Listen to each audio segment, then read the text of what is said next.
قصه زندگانی. ای مردان زندگی، اگر عقل هوش دارید قصه زندگی را نقل کنم گوش دارید. عمر آدم یک دم است، یک نفس پرغم است. از زندگی تا به گور بدان که یک قدم است. روزی از خود پرسیدم چی باشد زندگانی؟ به خلق عالم شده است باعث سرگردانی. از برای فهمیدن چرخ زدم دنیا را، کوه و دشت بیابان ساحل های دریا را. دیدم هم بلندی و هم پستی جهان را، پرسیدم همه چیز را، هم خرد و هم کلان را. موج لب دریا گفت چه جای پرسیدن است، همه داند زندگی آمدن و رفتن است. چرخ آسیاب گفتا زندگی چرخیدن است، از پی رزق روزی یک عمر دویدن است. ایلک جگر پاره گفت این همه های های است، من گویم زندگی چیست، ضربه پی در پی است. شم با زبان گونگش گریسته سوختن است گفت، در دل شب تا سحر شعله افروختن است گفت. شیشه گفتا زندگی دم به دم کم شدن است، در نزد جام خالی دم به دم خم شدن است.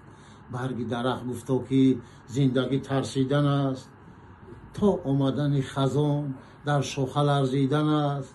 سبزه سبزی نگفت زندگی سبزیدن است، تا دم پامال شدن روی جهان دیدن است. و صد علم لاله گفت زندگی داغ دل است، با چنین داغ سیاه سرخ روی مشکل است. بلبل گفت تا بناله در بند غم بودن است، معنای زندگانی عاشق گل شدن است. سنگ لب دریا گفت سکوت و تمکینی است، وزمین را آب نبرده است زندگی وزمینی است. ساعت گفت زندگی هیچگاه نبود پاینده، این یک لحظه است میانی گذشته و آینده. برف بالای بام را گفتم که دانی چی هست، گفتا که زندگانی یک دم مهمانی است. رنگین کمان گفتا که این یک قامت چنگ است، یک لحظه کوتاه است زیبا و رنگ است. آفتاب گفتا که باید گرمی دهی جهان را، و یک چشم ببینی هم خرد و هم کلان را. شتر گفتا زندگی یک عمر بار بردن است، با این همه مشقت یک عمر خار خوردن است. کژدم گفتا زندگی هر کس را نیش زدن است، فرقش نه به بیگانه یا که به خویش زدن است.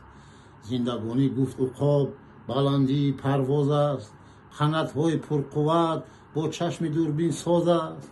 مردمک دیده گفت هر سو دویدن بوده است، همه کس را دیدن خود را ندیدن بوده است. گوشا گفتند که این چیز از جان جنبیدن است، نیک بدی دنیا را یک عمر شنیدن است. زبان سرخ آهسته گفتا گوهر سفتن است، زندگانی دنیا یک گپ خوب گفتن است. پاها گفتند آهکشان خدمت تن کردن است، به هر جا که لازم است قدم مونده رفتن است. دستا گفتند که خود را چپات و مشت کردن است، گشودن است و بستن قپیده پشت کردن است.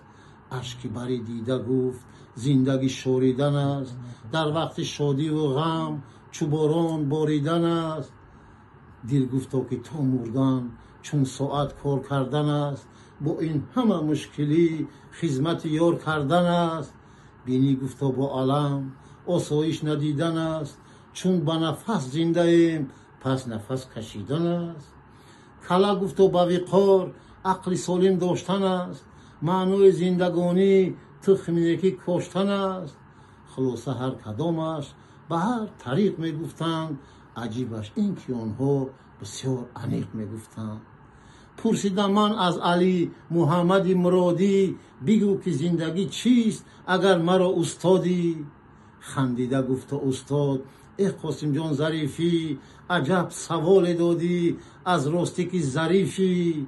جواب این سوالت دادن نتوان آسان، چون که هر خیل می فهمد زندگانی را انسان.